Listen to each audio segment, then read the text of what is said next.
Hello, everyone. Welcome to the Hormone Helper Podcast. I'm Coach Andrew, your hormone helper from Fit for All Fitness. I personally coach over 1,600 men and women to help better understand their hormones so they can lose weight and get their metabolism back on track.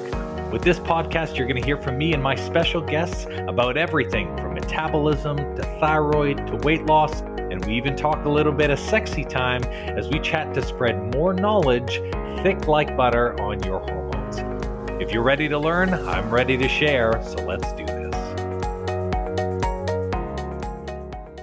Hello, everybody. Welcome back to the Hormone Helper Podcast. Today on the show, we've got a real cool conversation lined up with Kate McDowell. She's a consulting hypnotist, NLP practitioner, and holistic nutritionist who helps women uncover the stress patterns and identity blocks that are quietly affecting their health. What I love about Kate's approach is that it goes beyond food, the supplements, and the protocols. She's actually working at the unconscious level, helping women rewire the survival patterns that their bodies have been holding onto for years. So if you've ever felt like you're doing everything right, but you're still stuck or tired or feeling off in your health journey, this episode is really going to hit home. So Kate and I will be diving into how your identity shapes your energy and how unconscious stress actually can mess with your hormones, and of course what you can start doing to shift your health from the inside out. So let's get into this fun stuff. Kate, how are you doing today? What's going on? Hello, I'm so excited to be here. This is awesome. We had a conversation a while ago and I'm glad we're making this happen. I can't wait to have this conversation because it's one of the biggest frustrations that clients have come to me in the past. Like, I'm doing all the right things, but I'm not getting the results that I want. So yeah, very excited for this. I love that. And just for some context for the folks listening in, what drew you to this industry? How long have you been in the industry for? And how long have you been contributing to the positivity and health of the world here? How long have I been how much time do we have? I had a critical illness diagnosis when I was 22 years old. So ultimately, that's what brought me to looking at health from a different perspective. And when we think about identity and we think about beliefs drive the way we show up in the world. And so I grew up in a family that was very much, if there's something wrong with you, you go to the doctor and the doctor will have the answer, the solution for you. And so I was diagnosed with MS in 2000. And when that happened, that's what I did. I went to my doctor and I followed everything they said. And I got sicker and sicker and sicker and figured I'm doing something wrong, or what the heck is going on here? And so I had a pattern interrupt about 7 or 8 years later when a friend kind of dropped a bomb on me, but it was exactly the breaking point that I needed to get to start looking for different ways and to start pursuing different opportunities for my health. And I've been symptom-free for 7 years, and I've helped women with all kinds of different health things, but I've experienced with hormone stuff and going through, I'm 43 years old, so perimenopause and all the hormone challenges, and going to the doctor and hearing there's nothing wrong with you, or there's nothing you can do, can be really challenging to go through. And I've been in all those places. And so that's ultimately what got me here, because I was like, women aren't getting the support that they need in a lot of different ways. Yes, with critical illness, with autoimmune, but even just with aging and feeling like I'm doing something wrong or there's something wrong with me and no one is listening, right?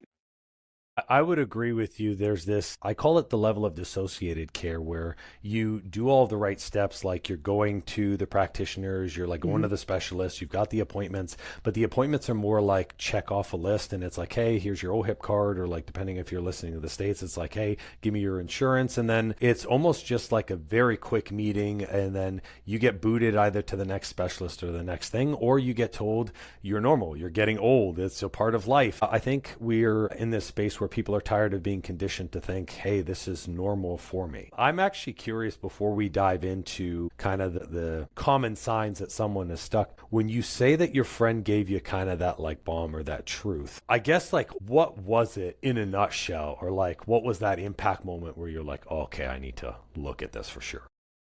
So for me, like I said, I'd been following the Western medical route and I thought, okay, it's not working. So maybe I just need to patient better. Maybe I need to do things better. It's got to be something I'm doing, because the doctors, like, you don't question. That's the way I was raised. You don't question, you don't challenge that. And so I was raising money for the MS Society because I got to the point where I was like, medicine's not working for me. What else can I do? okay, I can raise money for this society that's aiming to help people who are in the condition that I'm in and come up with this cure. And I went to my best friend and said, will you sponsor me for the MS bike ride? And she said, I love you. I will absolutely sponsor you, but you know they're never going to come up with a cure, right? That was the like knife in the heart, slap in the face moment. I was so angry and annoyed and upset. And I went home and it took me a day, maybe two.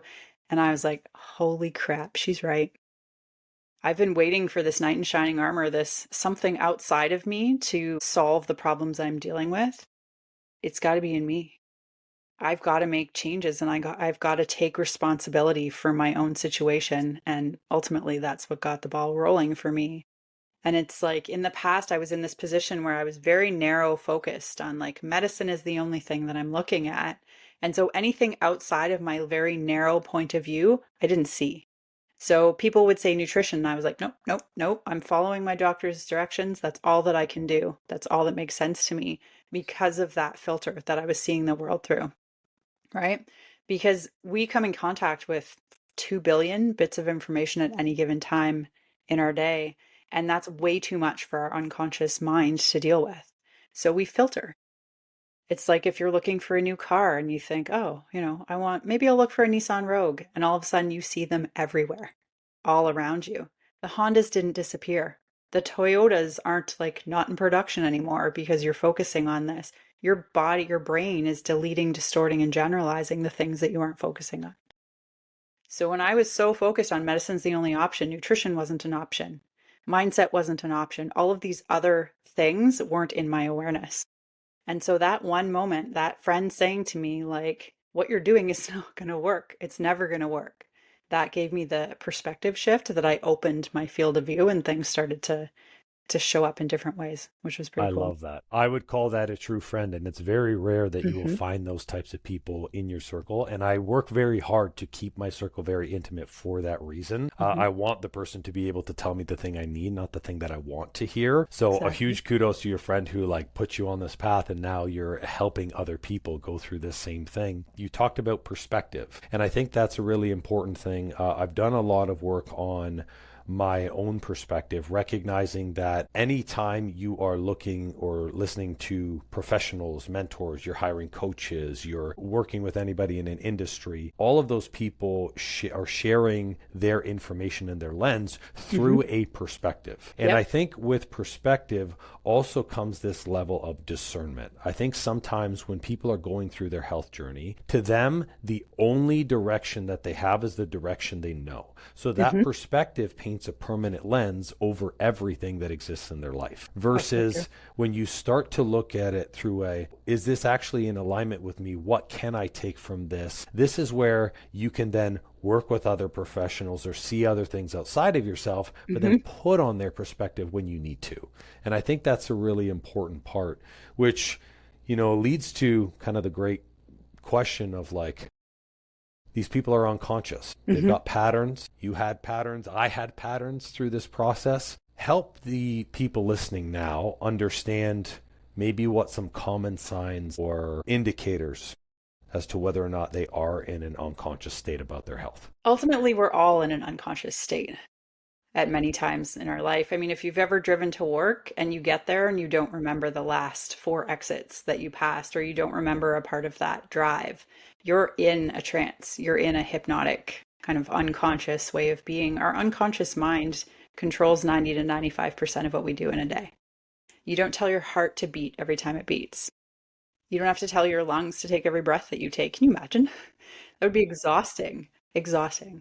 Our unconscious mind does a lot of really good things for us, and which is beautiful, but at the same time, it's also the center for healing, health and healing. And so if it's trying to do something to keep you safe, because that's a prime directive of our unconscious mind, is to make sure that you wake up tomorrow. So whatever you did today, even if it's not aligned with your goals, it's not helping you move towards you where you want in your health or in your finances or in your relationships, you survived today. So it knows that doing the same things that you're doing today means you'll wake up tomorrow, or it's more likely. right? So we stay in those patterns and those loops until we start to recognize them and interrupt them. Like if I work with a smoker or someone who's snacking in the evening, and so there's weight loss challenges going on there, it's like, how many times do you hear people that they're like, well, I just kind of went to the cupboard and grabbed the snack or whatever. I don't even remember doing it. And we just start putting things in our mouth. It's unconsciously driven. And so when we can shift those unconscious patterns so the body starts working towards the things that'll get you healthy, it makes a huge difference and it makes it so much easier, which is also beautiful. Mm-hmm. I think the toughest part about someone being in a state of unconsciousness is awareness. Awareness is always the first key, because if you continue to stay unconscious, and I agree with you, we slip into unconsciousness all the time for a million different things, but there are things that we can actively take the steering wheel on. Examples are health, our relationships, our spirituality. All these things are things that we can actively steer.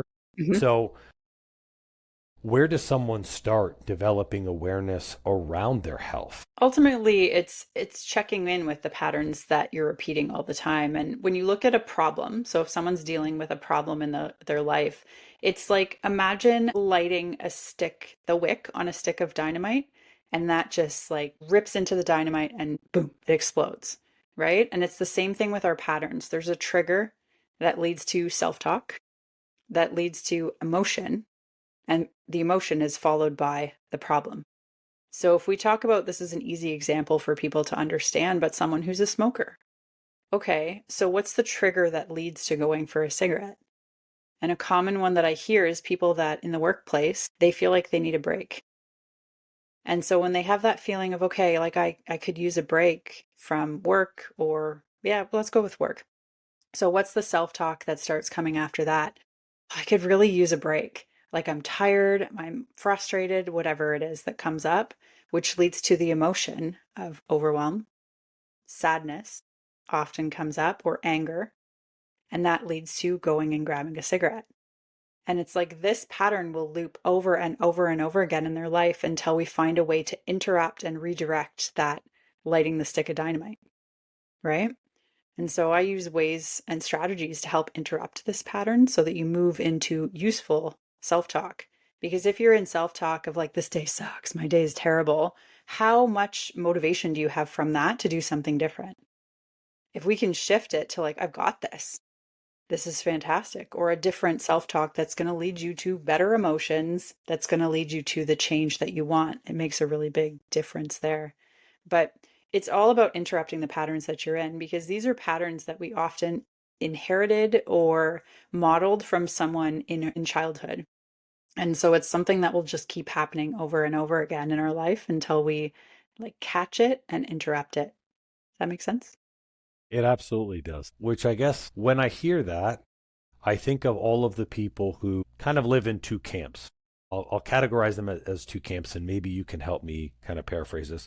There is the person who is kind of in the denial camp, which is like, it's genetics, it's in my genes, I just have to keep doing what I'm doing. It worked for me in the past. And these patterns, although negative, continue to reinforce because they likely play into a victim mindset or a victim identity. Mm-hmm. And then there's the person who is seeking to change these patterns because they recognize that there's something better, like the good to great, like if I stop the smoking, I can feel this. If I lose the weight, I can feel better. And they both have the same struggle of these patterns that continue to loop.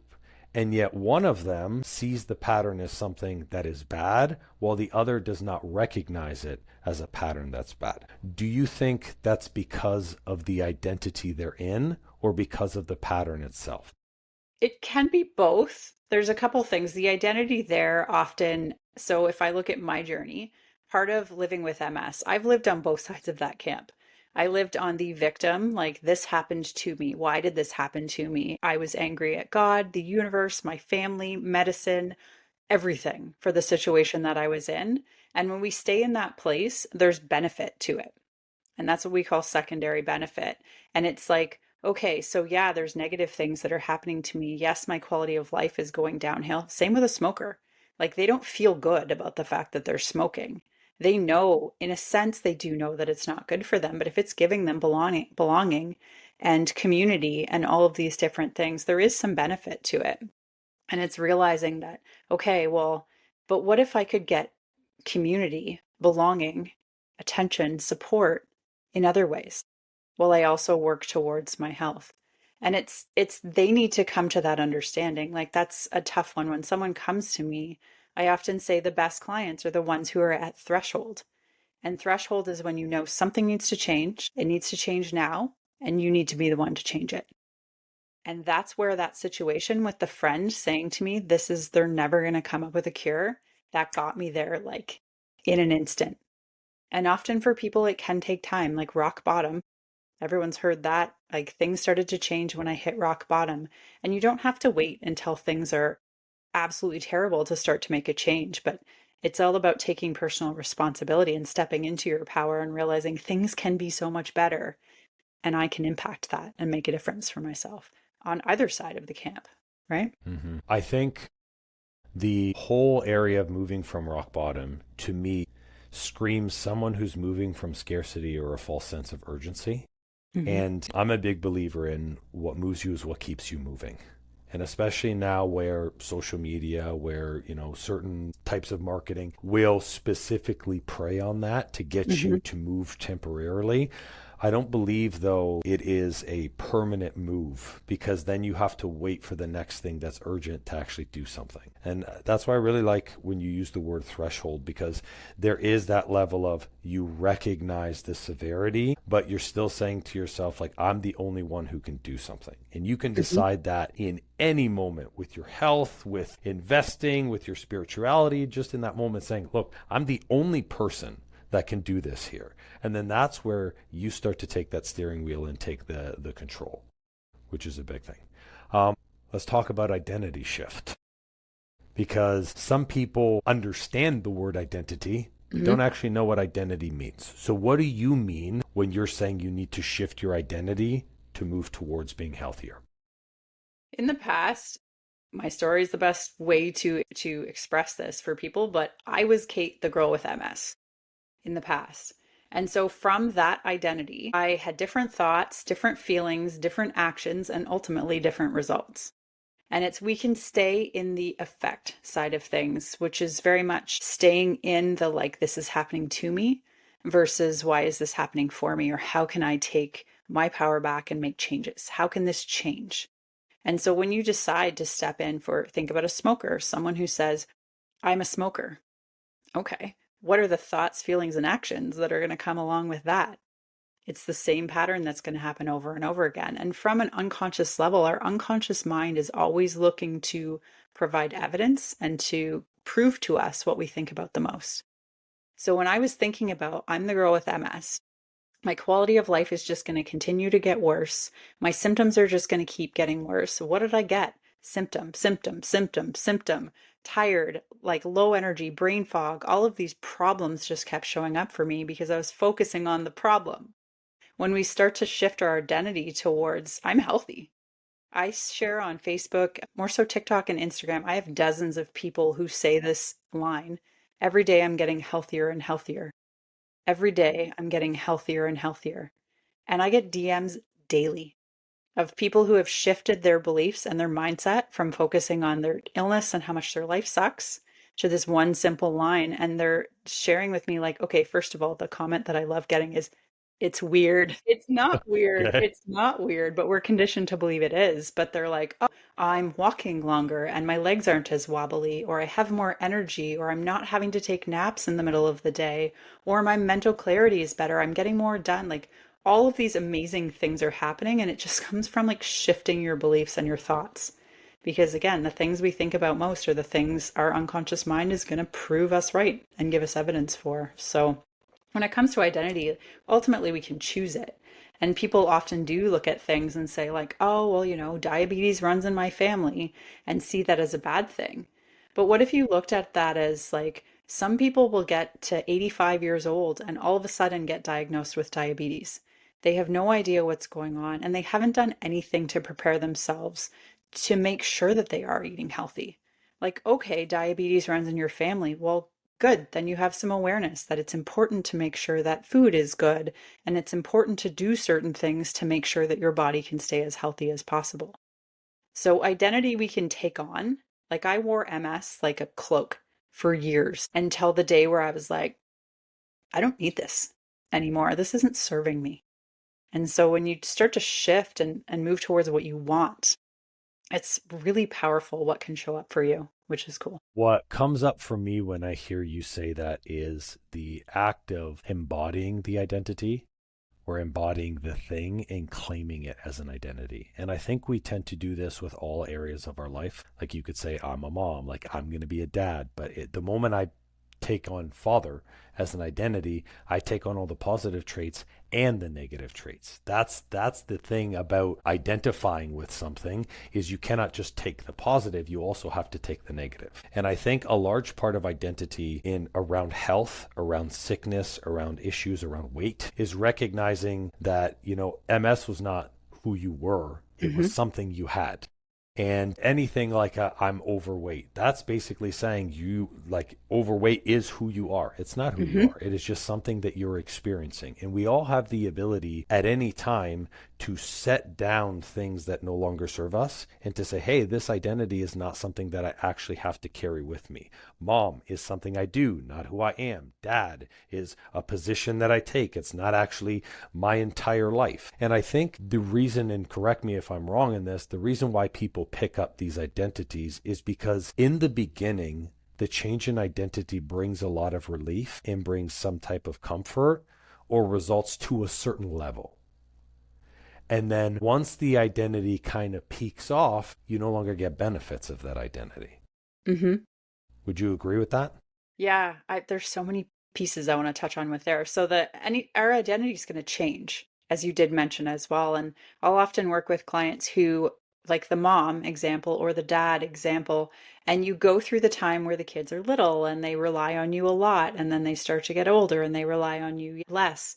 And then they get to the point where they leave the house. And I've worked with moms that are like, I don't even know who I am anymore.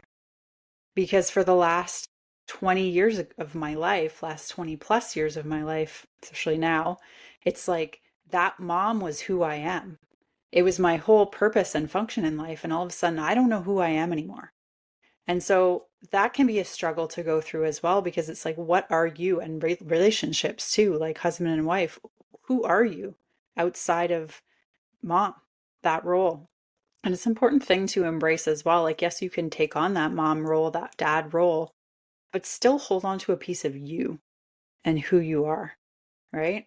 And then what you said about illness, yes, I definitely have seen that as well, because it's like, especially if you're someone, I was lucky. Most people will say I was lucky because my journey with diagnosis, I went into the hospital, the entire right side of my body was numb.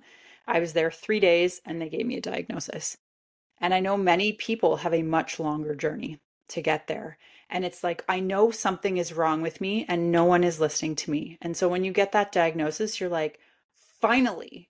And it just feels like you've gotten what you were looking for in a sense, but then realizing that like the diagnosis is the starting point. It's not the ending point. It's information about your body and what's going on. And like, okay, if I just look at this as information, something that was powerful for me in that process was realizing that the moment the doctor gave me that label was not the moment I got MS. I had probably had it for years. And looking back, I can see times where I had similar symptoms or I had different things going on in my body that I just ignored. But we can feel like the moment the doctor gives you that diagnosis, it's like they're handing you that condition. And that can be deflating as much as it's like, finally, someone's listening to me. There's no what's next in that process often. Like, okay, cool, now what? Well, this is just how it is now. And so holding on to that identity and thinking like, this is just how it is. And from an identity perspective as well, especially with autoimmune, especially with a critical illness, the doctor said to me, I said, okay, so like, what do I do now? And first of all, he's like, well, I can't answer your questions. You're going to go down to the MS clinic. And they said to me, first, I walked into the clinic. It's the middle of the day in the week, and it's full of people in wheelchairs. That was shock number 2. And it was like, holy crap, I was 22 years old. Is this the life that I have to accept now? And hearing there's nothing you can do and you're just going to continue to get worse and worse, we take that on. And it's not positive, like focusing on every day I'm getting healthier and healthier and noticing what shows up for you. Well, how do you think things happen when you tell someone this is just how your life is now? Things are going to continue to decline. There's no cure. You're stuck here. And so it's really powerful to start to kind of like, okay, what does this really mean for me? And what are my next steps from here? And that's something that I feel is lacking in a lot of different ways in health and in other areas as well, right? I think, and I don't know how you feel about this, but I'm happy to vocalize it for even the listeners as well too. I have a sense of compassion for the practitioners because I understand that the level of fullness and usage on the system is ridiculous.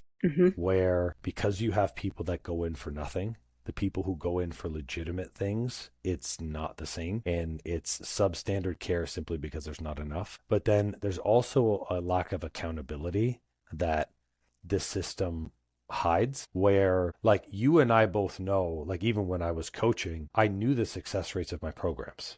I knew who was doing well and who wasn't doing well. And I don't think practitioners now know that. I think when they see someone and they swipe the OHIP card and that person leaves, they go job well done, not recognizing the person's going to go visit someone like you and actually get real care.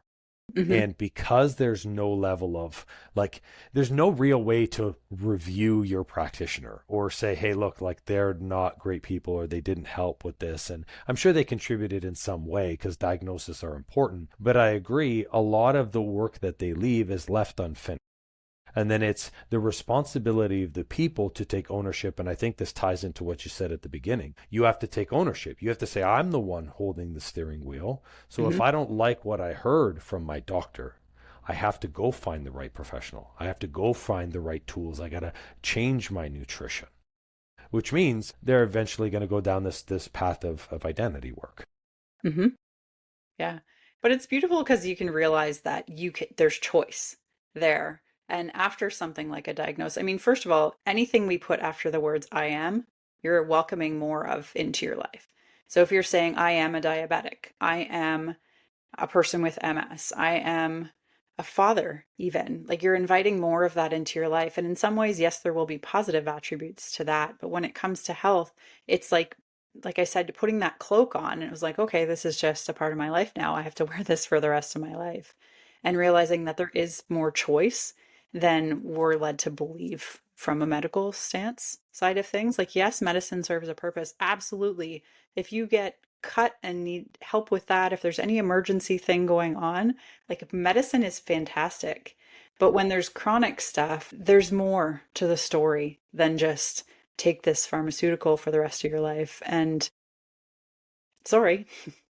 Right. So, yeah, I think, and I mean, yes, doctors, they do a lot of good things. And it's not saying that they're bad people. It's just, it's like going to your mechanic when you need something fixed that's like not in their wheelhouse at all. And we don't think about it that way, right? Like, I need to get my snowboard waxed, so I go to my mechanic and ask them to do it. Yeah. Or complaining that the passenger in the car is too talkative and it's like, mechanic, can you fix this? No, not possible for sure. No, exactly. I hear you on that 100%. So going into the identity work, I mean, for someone who's, let's say, never done this kind of work before, where is a good place for them to start? And we'll just zone in on the health aspect, or maybe it involves another identity, but where's a good place to start for them around their identity? Around the identity, it's like getting a better understanding of what's going on. Like, I take a look at patterns when I work with someone. As I said, I look for limiting beliefs, which often can be the thing that's holding you back from moving towards where you want to go. We take a look at kind of family history because we model our parents when we're children. We model significant people in our lives when we're children. And so if there was someone in your childhood that had anxiety, and as a result, you've taken on that anxiety from modeling them, it's like, oh, okay, it's not about blame, but it's about understanding where this came from, because then you can start moving towards what you want instead. So it's like identity, it's working with the mind to get it working in your favor to move towards better health or to be a non-smoker or weight loss or whatever the goals are. And understanding like this has such a big part, the unconscious mind, in what we're doing. And it's something that's very rarely even looked at or addressed, right? If weight loss clients, they come in and they're like, I tried all the diets, I've tried all the exercise plans, nothing's working. And it's like, okay, well, can we get your unconscious mind? Have you done any work there to shift like the habits that are happening over and over again? Or why is your mind trying to protect you and keep you safe? What are you holding on to that you haven't been letting go of or been able to let go of? Could be emotions, could be childhoods. Like there's so much stuff that keeps us in a stuck place. And so addressing it at an unconscious level is pretty cool because change starts to happen. And like I said, it's easier. It's not like go do a Tough Mudder and then you'll get like 10 days a week and then you'll get the results that you want. It's like, can we just kind of update the operating system? Imagine walking around in this world with a flip phone and trying to do all of the things that your smartphone is able to do. Good You luck. couldn't do it. You couldn't do it. And it's the same. It's the operating system in our mind. If it's still running on old patterns, it's not going to help us get to where we want to go. And it's something that can be changed with things like NLP. NLP stands for neuro linguistic programming. And again, it's just like tinkering the systems in the mind to get it working towards where you want to go. And then I use hypnosis to get like to anchor things in deeply because we do have two minds. We have conscious and unconscious, and transferring stuff from the conscious mind to the unconscious mind. You can do it with repetition, which is why I give out that every day I'm getting healthier and healthier and tell people Yep. just keep saying it to yourself. But you can also do it with hypnosis as well because there's like barrier between conscious and unconscious that hypnosis helps make transparent so that things last and stick in longer. So, yeah. I love that you've brought up the usage of NLP because I see it as something extremely beneficial. And it's something that a lot of people aren't familiar with. I think people get caught into this area where if it doesn't work, I'm just going to will it to work. And I'm going to keep beating my head against the wall until like I go through the wall and then go through the wood and then go through the cables. And then there's still so much resistance up front, which is why when you're trying to change who you are, the patterns can seem very rooted. Because correct me if I'm wrong, it's actually not difficult to change a habit or a pattern. You could do it very quickly as long as it's not something that you are actively resisting. But if we're actively resisting a pattern and we're trying to force ourselves to do it, but it doesn't feel good and it feels too difficult and it's taking a really long time, then obviously we're going to chase what makes us feel good, and what makes you feel good is the original habit. Mm-hmm. What, for those of the people listening, what I guess is kind of the core principle of NLP, or how does that actually operate and where people can use this for themselves to go deeper into this type of work? There's a bunch of different strategies with NLP. It's again about figuring out what's the operating system and rearranging things in the mind. So I do things like even reframing for people sometimes can make a big difference. Like I gave you a reframe when we talked about the person with diabetes who's like, oh, it's in my family. There's nothing else I can do.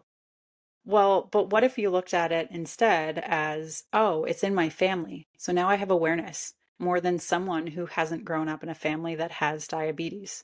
So that's an example of reframing. We use different techniques and strategies as well to help just shift the way you're responding to things. I use anchors all the time.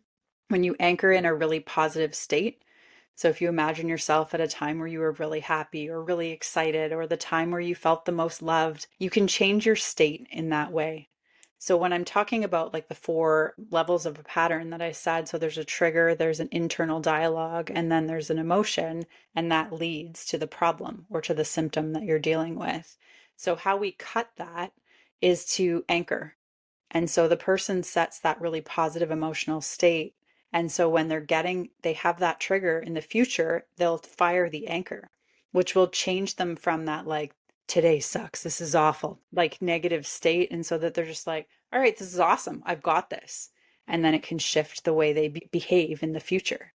Right. And so anchors is a big one. We do like called Circle of Excellence. I do work on timeline with people because sometimes there's crap in the past that your body, like I said, our mind is always trying to recreate what's familiar. So we can go back and kind of make some tweaks back there and future pace things. In the future, we start to behave differently. And so there's a lot of tools and techniques that I use with clients to help them just uncover what's really going on and help them move towards things in a way that's not as much of the head bang against the wall kind of strategy. Exactly. So, yeah.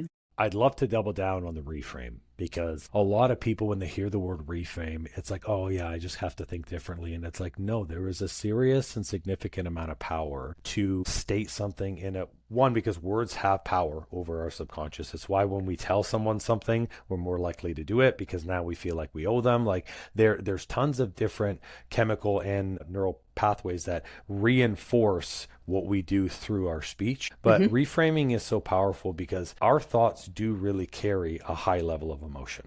And a lot of people don't recognize that all emotion is energy in motion. So if you want your energy to be directed in a different way, you have to say different things. And I think the key with reframing, and I'd love to get your thoughts on this, is it's not about saying something you don't believe. Like going from I'm an unhealthy person to I'm a healthy person. And then deep down, you're like, I don't believe that. I'm still eating Doritos. This is not, I haven't changed anything. But really about reframing into something your subconscious can believe. Like every day I'm getting healthier and healthier. That is a believable reframe, at least in my thoughts. Yeah. It's about, taking the current belief and turning it on its head. So a good example of this is someone who goes to apply for a job and they're like, I don't have the skills and I don't have as much capability of other people to apply for this job. So there's no way they're going to give it to me. And you can also look at that from a different perspective, where the shift reframe there is like, okay, well, because you don't have the skills and capabilities of other people, you're actually a perfect candidate for this position, because many people will come in overqualified. And that can actually be more of a negative for the person hiring, because those are the people that come in and they're like, I know it all. I'm not here to learn. A new person, a person who doesn't have all of the skills and talents yet, is moldable. It's a person that can be made into the employee that you're looking for. And so it's a simple reframe, but it's like, okay, so the original thought was I'm not good enough to get this job, when really you might be the perfect candidate, because a candidate with more skills, talents, and abilities might not be as open to learn and grow with the company. So yeah, that's the perspective I'm looking at when I look at a reframe. Someone says a statement to me and I'm like, how can I flip this on its head? So the person's like, okay, now that makes a lot of sense, right? And so like, yes, to say I'm super healthy and whatever, and then your unconscious is going to reject that if you're not doing the things to get there. But you can say, I'm working on getting healthier every single day. Every day I'm getting healthier and healthier. Every day I'm getting stronger and stronger. It's not like willing it to happen right now. It's what are the things you can start doing to move in that direction. I think a lot of people, when they start to do this work, they're accustomed to having change being instantaneous, where the pathway for everyone's health journey is completely different. Some people have a path from 0 to 100 years that has 500 steps, and others just have a path of 5 steps, but it still takes them 100 years. And I think in going through this change, and even as you do the belief work, it's important for you guys listening to understand that your path is your own. So if you're working on a belief and you're like, oh man, like I've been working on this entire thing for a year and I feel like, my friends started 3 months ago and they've already seen results. It's like, well, that's your friend. They don't live your life. They don't have your circumstances. They don't have your body. And so you can't go into this comparison trap. Your belief system is your own, and falling in love with the work is actually what makes this exciting. Like the stuff that Kate is talking about here is not something that there should be a lot of friction or resistance. It's not like, oh, my old identity has to die and now poor me and it sucks and it's terrible. It can actually be really fun. I love tearing down my old identities. I think about it just like you use the flip phone, the version 1.1 and 1.2. Like I want to continue to show up as the highest version of myself. That's when I have the most fun. That's when I feel the most connected to source. It's where I feel the most powerful in terms of my community, and it's where my business grows. So why wouldn't I continue to keep growing? But the thing is you have to see it as something that's not destination oriented. Because everything that you go through that gets you caught in the destination, you will always destination hunt. You know, the destination for the cure, the destination. And that's probably why when your friend said that to you, you're like, oh man, that hurts. Because like now you've recognized, holy crap, there's no destination. Yeah. Yeah. Well, and also that I'd spent the last 7 years of my life Yeah, that too. waiting for this, right? And then realizing, oh my God, like if I had started 7 years ago, where would I be? And it's kind of a hard moment to go through, but then it's like, okay, this is awesome. So where do I go from here? And what are the changes? Like I started nutrition was the first thing that I did. It's interesting because like I said, I had this narrow field of view. Like 3 days after I had that conversation with my friend, I got an email, and this is like 2011. So this is before TikTok, before you could just go and find anything at your fingertips.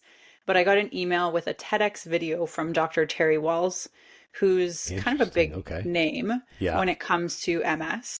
The video was of her in her tilt shift wheelchair. She was in a worse position than I had been at my worst. And now she's walking across stage and giving this TEDx. And I was just like, holy crap, if she can do it, maybe this is something I could try. And it's when you open your field of view and start to like, because like I said, we're filtering. Like if I was looking for that Nissan Rogue, if I let that filter fade away, I'll see the Hondas again. I'll see the Mazdas. I'll see the other things that I hadn't seen before because my focus was so narrow. And so now I get this video from Dr. Walls. I start making changes to my diet and I committed to 30 days. And I was like, well, I'll try it. Why not? And within 30 days, I was feeling better. I'm not going to say like all my problems were solved, but for the first time in 7 years, I felt like I was moving in the direction I wanted to go. And I was like, all right, I'm on to something. And then things start to shift. And then you start to look for other things. Like hypnosis wasn't a part of my life initially. I was a very science-minded kid based on how I was raised in school and whatever. If you had told me 15 years ago that I would be using nutrition to get healthy, I would have told you you're nuts. Nutrition. Hypnosis? Yeah. That's up there with almost woo-woo, right? Big time, big time. But looking back, my spouse has said to me as well, she's like, yes, you think nutrition was your first step, but it was that you changed your mindset. That was the big step for you because all of a sudden I was like, my beliefs, if your beliefs are causing you suffering, it's time to start taking a look at them and thinking, okay, is this really actual? Like, is this absolute? Is there nothing else? Are there no other possibilities? Are there other things I could embrace and listen to and try on and see how it works for me? And just, like let your field of view, your awareness open up and just notice what shows up for you. So that was pretty cool. That. I don't remember what your question was. No, you answered it beautifully. And this is the part, it's so incredible because as we start opening up, the identity takes root in so many places. And that's why it's so beneficial for us to actually do this, in my opinion, is the real work. Anyone can go on a diet, anyone can change their food, anyone can do activity, anyone can work 8 hours of sleep. But every single person listening guaranteed is doing those things. So if they're not delivering the types of results that you are wanting, it's because there's something else that's in the background. And that's why I call it the real work. It's why I bring on specialists like Kate, because I think when people start to do the real work, this is where, I call it kind of like a stars aligned moment where you finally surrender. You're like, okay, you know what? I'm going to do it. And then you're like, holy cow, I'm seeing something different. I'm seeing the change that's there. So I appreciate you sharing all this value and all the information. I got a final question for you as we wrap up here. If you had to leave the people listening with a powerful belief to help them build or reclaim them trying to feel better, what would that belief be? What would that belief? Oh, I have so many. If someone tells you there's nothing you can do, that's not true. There's always so much more you can do. And when it comes to, because of my journey with MS, and that's a lot of the clients that I work with are women with MS, if someone, just because there's no cure doesn't mean you can't get healthy. Just because medicine doesn't have a solution for you doesn't mean there aren't things that you can do for yourself. And just really embrace and recognize that you are capable of so much more than you've ever been led to believe. And if things aren't going the way that you want them to, open your perspective and notice the things that show up for you. And it's pretty cool when that starts to happen. I love that. 100%. Lean in and trust that there's another option available, because there's always an option, always. I think that that's fantastic. And Kate, where can these fine people find you? Because I know you said you're on socials and stuff like that, so that way they can continue to follow you and learn more about your journey and your process. So my main platform right now, well, I shouldn't say main because I have two that are doing really well. So that's TikTok, especially if you're looking for MS related content. Kate.McDowell on TikTok. I go live pretty much every day of the week and post lots of stuff there. And then I'm also on YouTube, which has been gaining popularity recently. So that's been fun. I can share more long form stuff on there. And yeah, I offer a free screening. So if you would like to talk more about what's going on with you and get an understanding of like how you can start moving towards feeling better, my goal with the screening is always to give people an experience. And so if you're interested in NLP or maybe hypnosis and want to kind of try that on and see how it feels and how it works for you, a free screening is a good place to start. I appreciate you sharing that. And NLP and hypnosis are both very long-term tried and tested tools. It's maybe something that is seeming fairly recent because it's gaining traction and popularity. But remember, so is naturopathy, so is osteopathy, where people were like, is this person going to hover hands over my body? No, it's not like that. I assure you there's a legitimate process, and both of them are fantastic. So 100%. Don't hesitate, guys, to reach out to Kate. Otherwise, that is all for today's episode. Thanks once again for listening to the Hormone Helper Podcast. And if you haven't already, make sure you like and subscribe. We're on Buzzsprout, we're on everything, Apple Podcasts, we're on YouTube as well too, which is fantastic. So make sure you subscribe so that way you get the latest episode. Of course, I will drop all of the handles for Kate in the description, so that way you can be able to reach out to her on whatever platform she's on. So thanks, guys, for listening, and we'll see you on the next episode. Well, it seems I'm all out of info juice for today. That's all for this episode, and thank you so much for listening. Please leave a raving review for me if you've learned something good, and make sure to subscribe to the podcast so you don't miss an episode. Now, if you're in the mood for some more great content and tools to get your hormones on track, why not check out our free Facebook group and the blog on our site? We do amazing weekly trainings in our group that me and my wife call Tea and Teachings that give good tips for anything hormones and metabolism related. It's also a great community where you get to share your goals and success with like-minded people just like you. I'll make sure to drop both the Facebook group link and the blog link in the show notes for you. Or if you're ambitious like me, the name of the group is Weight Loss and Balanced Hormones. It'll say Fit for All beside it with a picture of me. So come and join us and have more fun.